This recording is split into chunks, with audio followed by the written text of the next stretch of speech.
Football বিশ্বকাপের দল সংখ্যা ৩২ থেকে বেড়ে ৪৮ হওয়ায় ২০২৬ বিশ্বকাপ থেকে দক্ষিণ আমেরিকা মহাদেশ বা লাতিন অঞ্চল থেকে মোট ৬টি দেশ বিশ্বকাপে সরাসরি খেলার সুযোগ পাবে।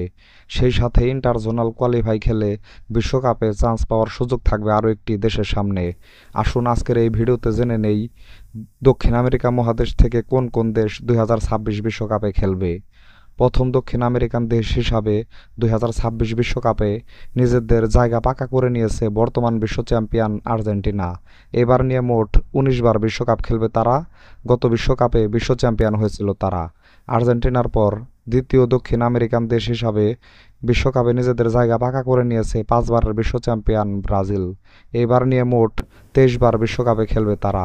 ব্রাজিলই ফুটবল বিশ্বের একমাত্র দেশ যারা এখন পর্যন্ত অনুষ্ঠিত হওয়া সবগুলো বিশ্বকাপে খেলেছে। গত বিশ্বকাপে কোয়ার্টার ফাইনাল থেকে বাদ পড়েছিল তারা।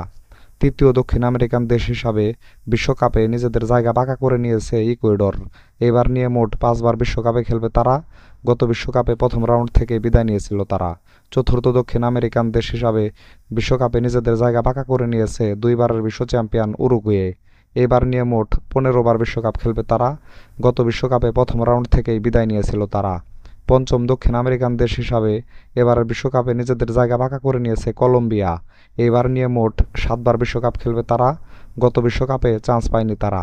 ষষ্ঠ দক্ষিণ আমেরিকান দেশ হিসাবে এবারের বিশ্বকাপে নিজেদের জায়গা পাকা করে নিয়েছে প্যারাগুয়ে। এইবার নিয়ে মোট ৯ বার বিশ্বকাপ খেলবে তারা। গত বিশ্বকাপে চান্স পায়নি তারা।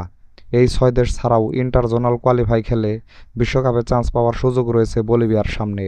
তো বন্ধুরা, ভিডিওটা ভালো লাগলে একটা লাইক দিন। সাথে ক্রিকেট ও ফুটবলের নতুন নতুন আপডেট পেতে এখনই আমার চ্যানেলটাকে সাবস্ক্রাইব করে দিন। সকলকেই ধন্যবাদ।